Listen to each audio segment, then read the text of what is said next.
The dust on her hands was mixed with blood when Gideon Barrett first saw her, and he knew in that instant his life was about to change forever. San Diego, California, in the summer of 1878 was a rough collection of adobe buildings and wooden storefronts where the desert met the ocean, where cowboys drove cattle through streets that turned to mud when the rare rain came, and where a woman with steady hands could make a reputation faster than any gunslinger. Gideon had ridden 3 days straight from the ranching country near Escondido, his horse lathering in the heat, when a freight wagon lost a wheel right in front of him on the main thoroughfare. The driver went flying, hit the ground hard, and when Gideon dismounted to help, he could see the man's arm bent at an angle that made his stomach turn. A crowd gathered the way crowds did in small towns, more interested in spectacle than assistance, but then she pushed through them like Moses parting the Red Sea. She wore a simple cotton dress the color of cornflowers, her dark auburn hair pulled back in a practical braid, and her green eyes assessed the situation with a calm that seemed impossible given the driver's screaming. She was maybe 22 or 23, Gideon guessed, though the confidence in her movements spoke of someone much older. "Move back," she said, her voice clear and commanding. "Give him air." Gideon found himself obeying without question, though he stayed close.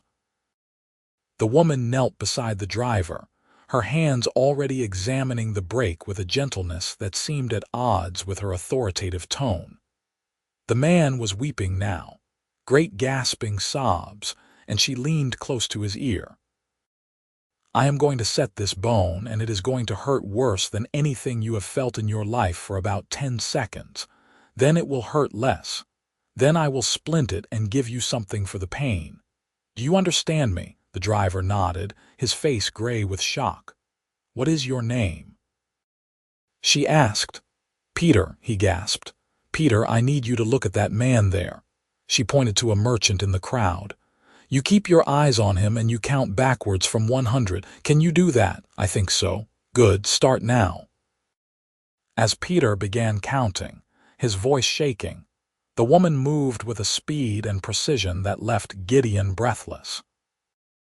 She had the bone realigned before Peter reached 92, and though the man screamed himself hoarse, she was already wrapping the arm with strips of cloth someone handed her, fashioning a splint from pieces of the broken wagon wheel with quick, efficient movements. She produced a small bottle from the bag she carried and helped Peter drink, murmuring reassurances that actually seemed to calm him. The whole thing took maybe 5 minutes. When she stood, wiping her hands on a cloth, the crowd was already dispersing. Spectacle over, interest gone. But Gideon stayed rooted to the spot, watching her. She noticed him then, really noticed him, and for a moment their eyes met. Hers were the color of new grass after spring rain, and they studied him with the same assessing quality she had turned on the injured man. "You planning to help get him to the doctor, or are you just going to stand there staring?" she asked. Heat that had nothing to do with the California sun flooded Gideon's face. "I will help." "Where?" "The boarding house on 3rd Street. Dr. Marsh has his office there." Between them, they got Peter onto Gideon's horse, and Gideon walked alongside, keeping the injured man steady while the woman led the way through the dusty streets. She moved with purpose, her worn boots kicking up little clouds with each step, and Gideon found his attention divided between keeping Peter from falling and watching the way the afternoon light caught in her hair. Dr. Marsh turned out to be a silver-haired man with kind eyes and whiskey on his breath. He examined the woman's work and nodded with approval that seemed to please her. "Excellent work as always, Eloise," he said. "You have a gift." "Just practice," she replied, but Gideon could hear the pride underneath her modesty. Outside, as the sun began its descent toward the Pacific, Gideon finally found his voice. "That was remarkable, what you did back there." Eloise Jefferson, as he would learn her name to be, shrugged. Someone had to do it. Peter could not wait the 20 minutes it would have taken to fetch Dr. Marsh from wherever he was taking his afternoon constitutional. You learned from him, from books, from anyone who would teach me. She looked at him directly then, really looked at him, and Gideon felt that assessment again. He was aware suddenly of how he must appear after 3 days riding, dust-covered and probably smelling of horse and sweat. But he was also aware that he was 25 years old, had his own small ranch, and had never felt this particular flutter in his chest when looking at a woman. You are not from San Diego, Escondido area. I have a ranch up north, came down to arrange a cattle sale. Cattle. She said it like she was tasting the word. That is honest work, usually. Sometimes dirty, sometimes dangerous, always honest. He found himself smiling. Nothing as impressive as what you did, though. Setting bones, saving that man from a lot worse. That break could have gone bad fast in this heat. Something shifted in her expression, a softening around her eyes. You know something about medicine, ranch medicine. Horses, mostly cattle, fixed up some of my hands when they have been thrown or gored. Nothing like what you did, but enough to recognize skill when I see it. A small smile played at the corners of her mouth. Most men in this town think women should stick to cooking and sewing. Most men in this town are fools then. The smile widened, and Gideon felt like he had won something precious. They stood there in the dust as people moved around them, wagons rolling past, horses tied at hitching posts swishing their tails at flies, the whole familiar symphony of a western town going about its business. But in that moment, it felt like they were the only two people in California. I should get back, Eloise said finally. I am staying with my aunt and she worries if I am out past dark. Can I walk you there? She considered this, head tilted slightly. You do not even know me. I know you are skilled with your hands. You are calm in a crisis, and you are not afraid to push through a crowd of useless gawkers to help someone in need. That is more than I know about most people I meet. And I know you ride hard, you care about injured men, and you understand the value of honest work. She paused. All right, you can walk me home, Mr. Barrett, Gideon Barrett, Eloise Jefferson. They walked through San Diego as the evening settled over the town, turning the sky shades of orange and pink that reflected off the distant ocean. Eloise's aunt lived in a small house near the old mission, and she told him about growing up in San Francisco, how her father had been a doctor who had died during an outbreak of typhoid when she was 16, how she had wanted to follow in his footsteps, but no medical school would accept a woman. So I learned however I could, she said.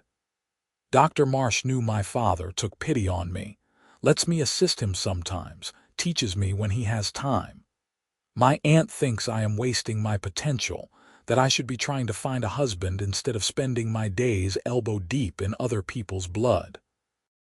Your aunt sounds like one of those fools I mentioned. Eloise laughed, a sound that Gideon wanted to hear again and again. She means well. She just does not understand. She thinks being a woman means being helpless, needing a man to survive. But I have kept myself alive just fine these past 6 years. They reached her aunt's house too soon, a whitewashed adobe with bougainvillea climbing the walls. Eloise paused at the gate, her hand on the latch, and looked back at him. Will you be in San Diego long, Mr. Barrett? Gideon. And I am not sure yet. Depends on how the cattle negotiations go. He took off his hat, worrying the brim between his hands. But I would like to see you again if you would permit it. I am at Dr. Marsh's office most mornings, if you happen to be walking past. I might just happen to do that. Good night, Gideon Barrett. Good night, Eloise Jefferson. He watched her disappear into the house before he turned back toward the main part of town where he had rented a room above the saloon. His feet barely seemed to touch the ground as he walked, and he could not stop the smile that had taken up permanent residence on his face. He had come to San Diego to sell cattle, but he had found something far more valuable instead. The next morning found him outside Dr. Marsh's office at what he hoped was a reasonable hour. The door was open to let in the ocean breeze, and he could hear voices inside. He knocked on the frame, and Dr. Marsh called for him to enter. The office was cluttered but clean, shelves lined with bottles and jars, an examination table in one corner, a desk covered in papers and medical texts. Eloise stood at a cabinet, organizing supplies, and she looked up when he entered. She wore a different dress today, gray cotton with the sleeves rolled to her elbows and a white apron over it. Her hair was in the same practical braid. "Mr. Barrett," she said, and he was pleased to see her eyes light up. "You just happened to be walking past." "Amazing coincidence," he agreed. Dr. Marsh looked between them with knowing eyes and a small smile. "Miss Jefferson, why do you not take a few minutes? I have no patience at the moment and the inventory can wait." "Are you certain, doctor?" "Quite certain. Go on." Outside, they walked toward the plaza in the center of town, where a few scraggly trees provided minimal shade. Gideon had rehearsed what he wanted to say, but now that she was beside him, the words tangled in his throat. "How did your cattle sale go?" she asked, saving him from his awkwardness. "Meeting is this afternoon. I am hopeful." "What happens if it does not work out?" "I try again. That is ranching. Nothing ever goes exactly according to plan." They sat on a bench beneath one of the trees, and Gideon gathered his courage. "Eloise, I know we just met yesterday, but I cannot stop thinking about you." She was quiet for a moment, and his heart sank. But when he dared to look at her, she was not angry or uncomfortable. Instead, she looked thoughtful. "I cannot stop thinking about you either," she admitted. "Which is strange for me. I have spent so long focused on learning, on becoming good at what I do, that I have not had much time for anything else. Your aunt would probably say I am a distraction from finding a proper husband. My aunt would say a lot of things. But my aunt is not living my life." Eloise turned to face him fully. "The truth is, Gideon, most men are intimidated by what I do. They do not want a wife who can set bones and stitch wounds. They want someone who will keep a nice house and raise children and never contradict them. Then most men are missing out on something extraordinary." He reached out slowly, giving her time to pull away, and took her hand. Her fingers were calloused from work, strong and capable. "I think what you do is incredible. I think you are incredible." Her breath caught, and for a moment they just looked at each other, the noise of the town fading into the background. Then she smiled, that same small smile from the day before, and squeezed his hand. "I have to get back to Dr. Marsh," she said reluctantly. "But maybe, if you are still in town tomorrow, you could just happen to walk past again." "I reckon I could do that." The cattle sale went better than expected. The buyer was impressed with the quality of Gideon's herd and agreed to a price that would keep the ranch running comfortably for another year. Under normal circumstances, Gideon would have ridden straight back to Escondido to start preparing for the drive. But these were not normal circumstances. He extended his stay in San Diego, sending word to his foreman that he would be delayed a few days.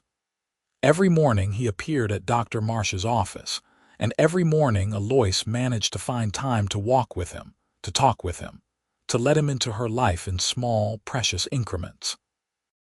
He learned that she loved the ocean but had never learned to swim, that she had a wicked sense of humor that caught him off guard and made him laugh until his sides hurt, that she had a small scar on her left hand from the first time she had tried to stitch a wound, and had accidentally caught herself with the needle. She told him about her dreams of one day opening a clinic where anyone could come for help, regardless of their ability to pay. about her frustration with a world that limited her because of her gender. In turn, he told her about the ranch, about the satisfaction of working land that was his own, about losing his parents to influenza when he was 19, and having to grow up fast to keep from losing everything they had built. He told her about the loneliness of ranch life, about going days sometimes without seeing another soul besides his hired hands, about wanting something more but not knowing what that something was until he saw her kneeling in the dust with blood on her hands. On the 5th day, he kissed her. They were walking along the bluffs overlooking the ocean, the sun setting in a blaze of glory, and she was telling him about a book on anatomy she had managed to acquire. The wind caught her hair, pulling loose strands from her braid, and without thinking he reached up to tuck them behind her ear. She stopped talking mid-sentence, her eyes meeting his, and he could see his own feelings reflected there. "Eloise," he said, his voice rough. "Yes." He did not know if she was answering his unspoken question or giving permission, but either way he leaned down and kissed her. She tasted like the peppermint tea she had been drinking that afternoon, and when her arms came up around his neck, pulling him closer, he felt like every hard thing he had ever endured had been leading him to this moment. When they finally pulled apart, both breathing hard, she rested her forehead against his. "I was starting to wonder if you were ever going to do that," she said. "I was trying to be a gentleman. Be a gentleman tomorrow. Right now, just kiss me again." So he did, and the sun finished setting and the world continued to turn, but for Gideon and Eloise, time seemed to pause in that perfect moment. But reality, as it always does, came rushing back. Gideon had to return to his ranch, and Eloise had her work in San Diego. The night before he was set to leave, they sat on her aunt's porch in the gathering darkness, her hand clasped in his. "Come with me," he said suddenly. "What? Come to Escondido. Come to the ranch. Gideon, I cannot just leave. Dr. Marsh depends on me, and my aunt would probably throw a party if you found yourself a husband." He turned to face her fully. "I know it is fast. I know we have only known each other a week, but I am 25 years old and I have never felt like this about anyone. I love you, Eloise. I love your strength and your skill and the way you see the world. I love that you do not need me, but you are choosing to be with me anyway. Come to the ranch. Marry me." She stared at him, her eyes wide in the lamplight spilling from the windows. "You are serious, completely serious." "We barely know each other. I know everything that matters." He squeezed her hand. "I am not saying it will be easy. Ranch life is hard and it is isolated, but there are people there who need a healer who would value your skills. You could have that clinic you dream about. And you would have me for whatever that is worth." "For whatever that is worth," she laughed, though it sounded suspiciously like she was crying too. "Gideon Barrett, you are worth everything." "Is that a yes?" "I need to think. I need to talk to Dr. Marsh and my aunt, and I need to make sure I am not making a mistake. Take all the time you need." He kissed her forehead. "But know that I am not going to change my mind. Whether you answer me tomorrow or a month from now, my answer will be the same. I love you, and I want to spend my life with you." She did not make him wait a month. She did not even make him wait until morning. At dawn, she appeared at his boarding house with a carpetbag in one hand and determination in her eyes. "I talked to my aunt," she said when he answered her knock, still half asleep and confused. "She thinks I am insane, but she also said she had never seen me happy until this past week. And I talked to Dr. Marsh, who said he had known from the moment you walked into his office that I was in trouble. He gave me his blessing and a medical kit as a wedding present. Eloise, I am not finished. I have conditions. I want to set up that clinic, and I want you to support that even when it means I am spending more time with patients than with you. I want to keep learning, keep growing, and I want you to promise me that you will never, ever try to limit what I can do just because I am a woman. I promise all of that and more. Then yes, yes, I will marry you. Yes, I will come to your ranch. Yes to everything. He pulled her into his room, propriety forgotten, and kissed her until they were both dizzy with it. Then, because he had been raised with some manners, he pulled back and took a deep breath. We should probably get married before we ride to Escondido together. Probably. She was grinning now. Do you think we can find someone to marry us today? In San Diego? I reckon we can find someone to do just about anything. They were married that afternoon by a circuit preacher who happened to be in town, with Dr. Marsh and Eloise's aunt as witnesses. Eloise's aunt cried, though whether from happiness or worry, Gideon could not tell. But when she hugged her niece, she whispered something that made Eloise smile, and she shook Gideon's hand with surprising strength. "You take care of her," she said. "She is more precious than she knows." "I will guard her with my life," Gideon promised. They rode out the next morning, Eloise on a mare Gideon bought from the livery, her few possessions in saddlebags and her medical kit carefully wrapped and tied behind her saddle. The ride to Escondido took 2 days, and they camped under the stars the first night, Gideon hyper aware of the fact that this was his wife, that he was allowed to hold her and kiss her and wake up beside her. "Are you nervous?" she asked as they lay wrapped in blankets, watching the Milky Way stretch across the sky. "About what?" "About the ranch hands meeting me. About whether they will accept me." He pulled her closer. "They will love you, and if they do not, they can find work somewhere else." So protective. But she sounded pleased. "You are mine now. I am allowed to be protective." "Yours." She tested the word. "I like how that sounds. As long as you understand that you are mine too, completely and utterly yours, Eloise Barrett." She smiled against his chest, and they fell asleep tangled together, the desert cold around them but warmth between them. The ranch, when they arrived, was everything Gideon had described and more. It sat in a valley with hills rising on 3 sides, a creek running through the property that kept it green even in the dry months. The house was adobe with a red tile roof, small but sturdy, and the barn and outbuildings were well maintained. His 4 ranch hands came out to greet them, and Gideon made introductions with his arm firmly around Eloise's waist. "This is my wife, Eloise," he said, and he could see the surprise on their faces. He had left a single man and returned with a bride barely a week later.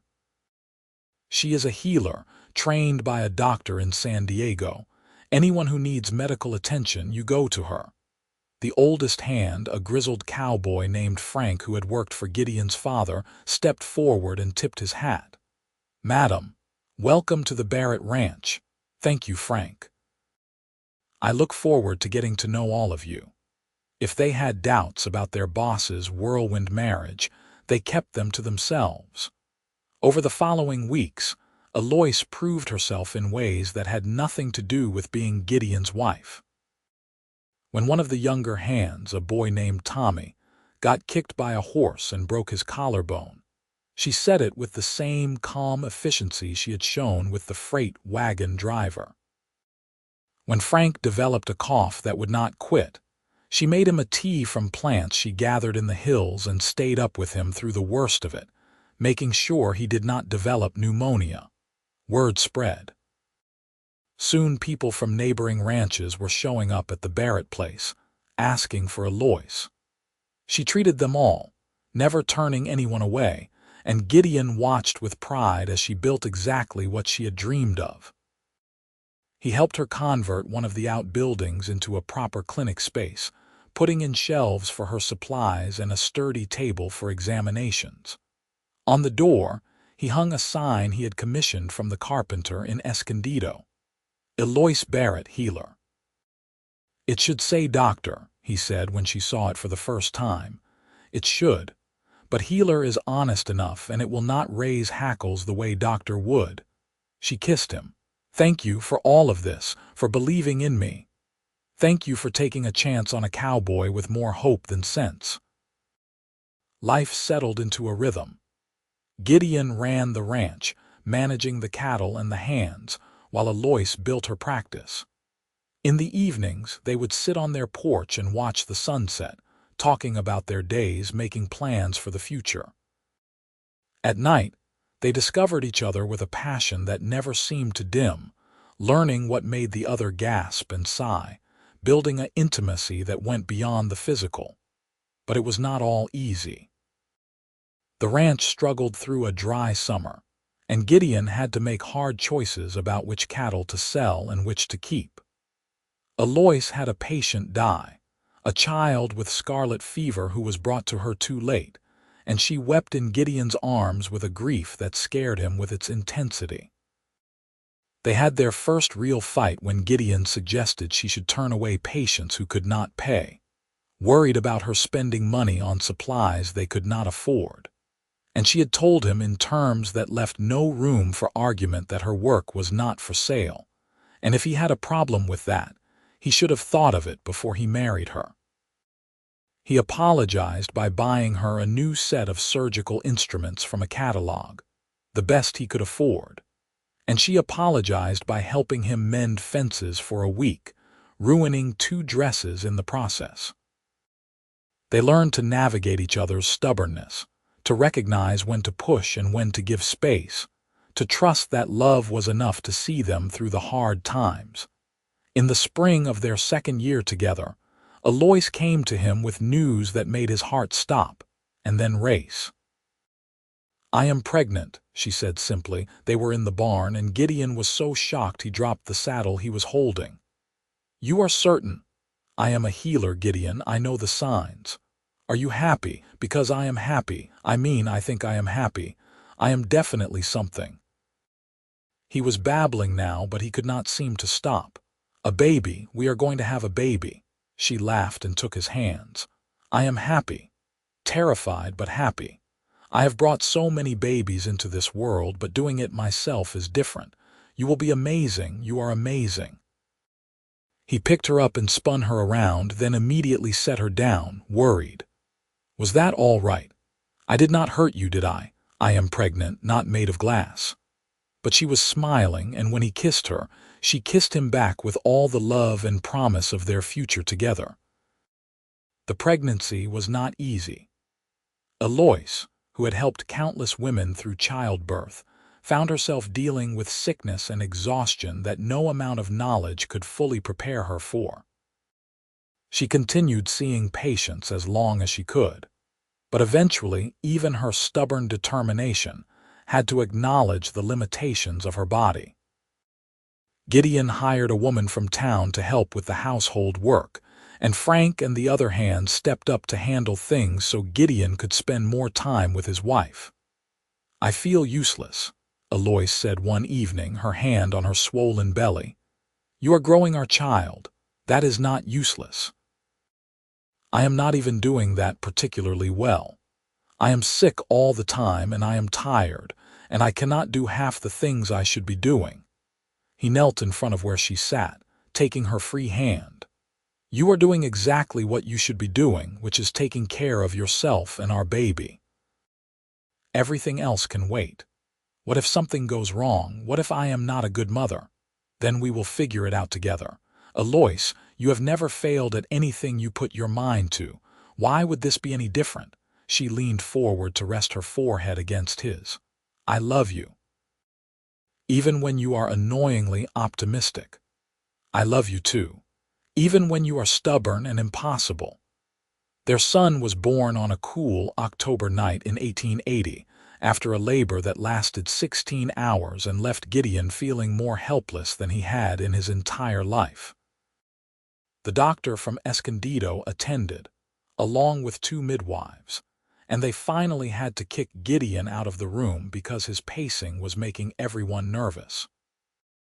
He sat on the porch with Frank, who sat with him in silent support, listening to Eloise's cries and praying to any god who would listen to keep her safe.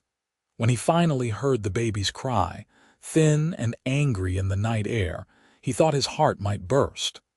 The doctor emerged, smiling. "You have a healthy son, and your wife is asking for you."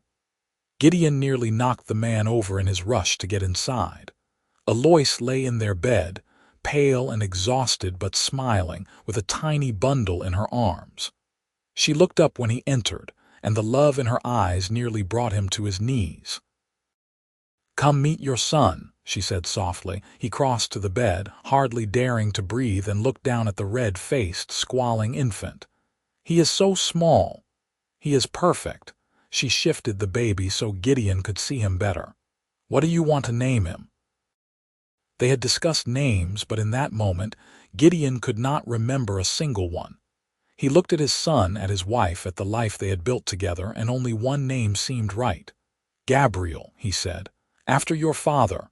Tears welled in Eloise's eyes. "Gabriel Barrett, yes." "That is perfect."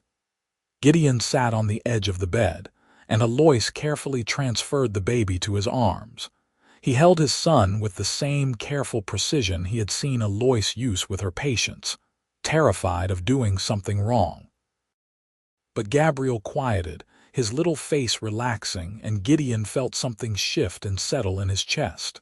"Hello, Gabriel," he whispered.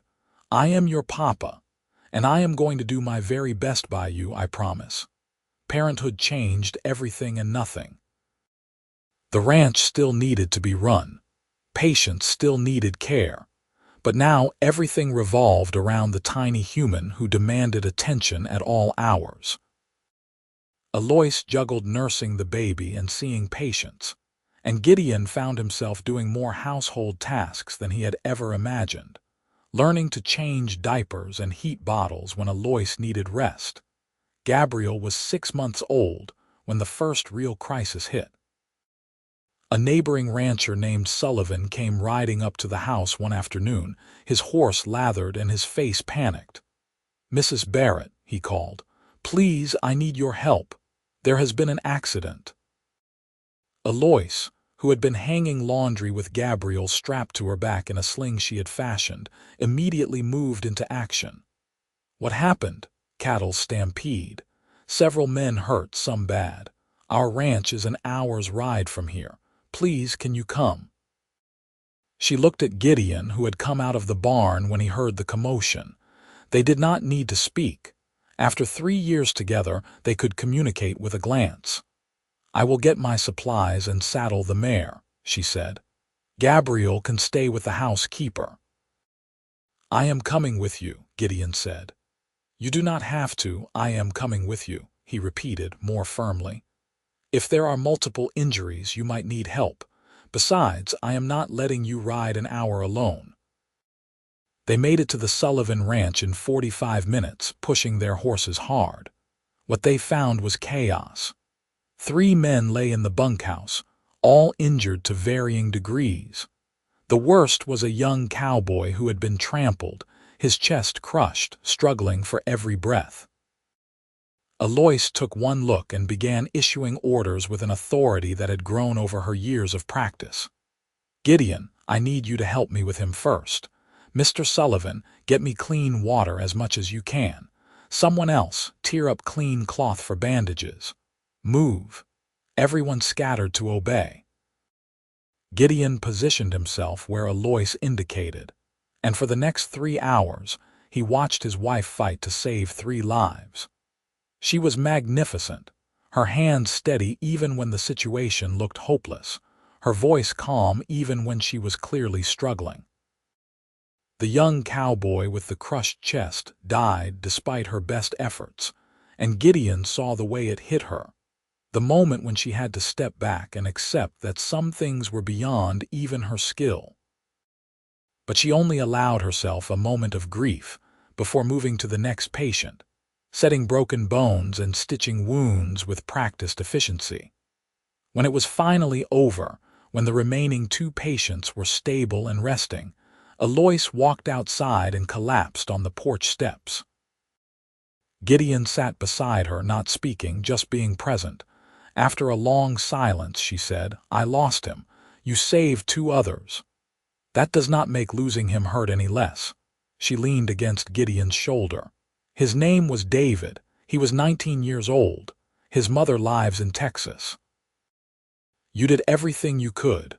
I know. But knowing that does not help much right now. They sat there as the sun set, and eventually Eloise's tears came, silent and painful. Gideon held her, wishing he could take away her hurt, knowing he could not. This was the price of her gift, the cost of caring as deeply as she did. All he could do was be there, steady and sure, a rock for her to cling to when the current threatened to sweep her away. They rode home in the dark, arriving after midnight. The housekeeper had Gabriel asleep in a basket, and Eloise picked him up, holding him close even though the movement woke him. I needed to hold something living, she explained, and Gideon understood completely. Over the years that followed, they built something remarkable. The clinic grew until Eloise was seeing patients from as far as 50 miles away. Gideon's ranch prospered, the cattle business booming as the railroad expanded and markets opened up. Gabriel grew from infant to toddler to boy, precocious and clever, showing his mother's intelligence and his father's steady temperament. When Gabriel was 3, Eloise got pregnant again. This time she knew what to expect, and while the pregnancy was still difficult, she handled it with more grace. Their daughter was born in the spring of 1884, a healthy, loud baby girl they named Grace after Gideon's mother. Gabriel, now a serious 4-year-old, appointed himself his sister's protector, and the sight of him carefully watching over her made Eloise cry happy tears. "We made something good here," she told Gideon one night as they watched their children sleep. "Against all odds, we built this life." "We did," he agreed, "and I would not change a single moment, not even the fight about the patients who could not pay." "Well, maybe that one," he conceded, and she laughed softly. But life, as it always does, had more challenges to throw at them. In 1885, a drought hit California hard. The creek that ran through their property slowed to a trickle, and Gideon watched helplessly as his cattle grew thin. Other ranchers were selling off their herds at terrible prices, trying to cut their losses, but Gideon held on, gambling that the rain would come before it was too late. The gamble nearly cost them everything. They went through their savings, then started selling off equipment, then land. Eloise's clinic was the only thing bringing in steady money, and there were nights when Gideon lay awake, terrified that he was going to lose it all, that he was going to fail his wife and children. "We will get through this," Eloise told him firmly when he confessed his fears. "We have survived worse." "Have we? I cannot remember worse than watching our livelihood literally dry up and blow away. We survived being strangers who fell in love in a week. We survived our first year learning to live together. We survived childbirth twice. We survived losing patience, losing cattle, losing hope. And we will survive this too because we do it together." She was right, of course. The rains came in late fall, too late to save the cattle season but enough to replenish the land. They scraped through the winter on Eloise's earnings and the generosity of neighbors who remembered all the times she had helped them. When spring came, Gideon rebuilt the herd slowly, buying carefully, investing in quality over quantity. It took 3 years to get back to where they had been, but they made it. And when they finally turned a profit again, Gideon took some of the money and bought Eloise a gift: medical texts from back east, the newest information on surgery and disease treatment. She cried when she opened them, and that night they made love with the desperate passion of people who had been through fire and come out stronger. Gabriel grew into a thoughtful boy who loved books and learning, while Grace was wild and adventurous, always climbing trees and chasing after the ranch hands. They were 8 and 5 when Eloise sat them down and explained that they were going to have another brother or sister. Another one. Grace asked, wrinkling her nose. Why? Because your mother and I love each other very much, Gideon said, trying not to laugh at his daughter's expression. That is gross, Gabriel pronounced, but he looked secretly pleased at the idea of another sibling. Their third child, a son they named James, was born in the winter of 1889. The birth was harder than the previous two, and for a terrifying few hours, Gideon feared he might lose Eloise. But she pulled through with the same stubborn determination that had defined her entire life, and when she held James for the first time, weak but smiling, Gideon knew they had been blessed again. "This is the last one," she told him firmly. "I love our children, but I am not doing this again." "Whatever you want," he agreed readily, just grateful she was alive. The years blurred together in the way that good years do. Gabriel showed interest in medicine, often helping his mother in the clinic, carefully watching her technique. Grace declared she was going to be a cowboy like her papa, much to everyone's amusement, and proved remarkably talented with horses. James was still too young to show much personality beyond cheerful and loud, but he adored his older siblings and followed them everywhere. In 1892, when they had been married for 14 years, the governor of California announced a new initiative. He was granting licenses to practice medicine to individuals who could pass a rigorous examination, regardless of their formal education. It was a small step toward recognizing the skill of frontier healers, and when Eloise heard about it, her eyes lit up in a way Gideon had not seen in years. "I could take that exam," she said. "I could finally be a doctor officially.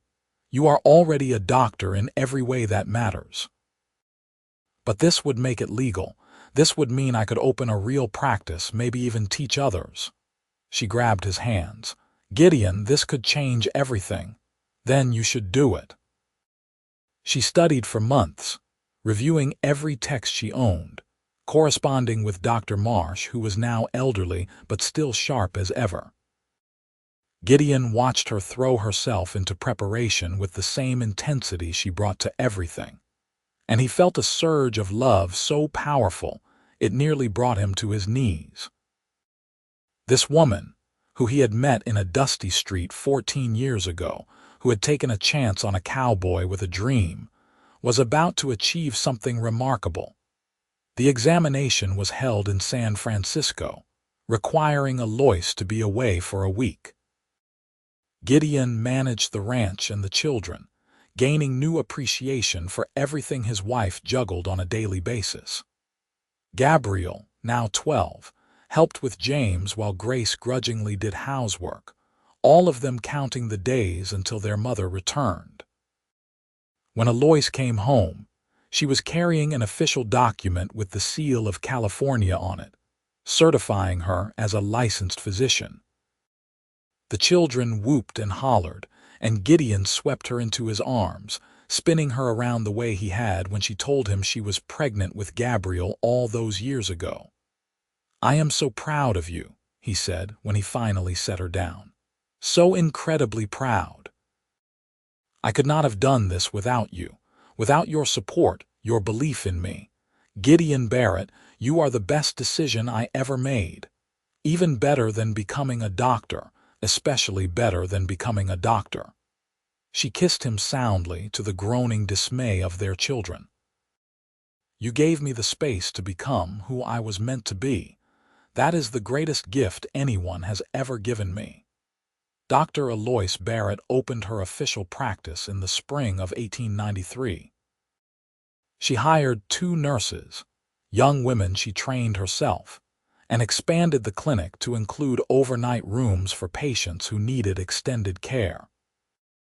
Her reputation spread even further, and people traveled from all over Southern California to see the woman who could set a broken bone right, who could stitch a wound without leaving a scar, who had hands that seemed capable of miracles. But she never forgot the cowboy who had trusted her hands without question, who had believed in her when most men would have tried to limit her. Every night, no matter how busy her practice got, she came home to the ranch, to the man who had given her everything by asking nothing except that she be herself. Gideon, for his part, ran the ranch with the same steady competence he always had. The drought years had taught him caution, and he managed their resources carefully, never overextending, always planning for hard times even in the good years. But he also made sure to take time.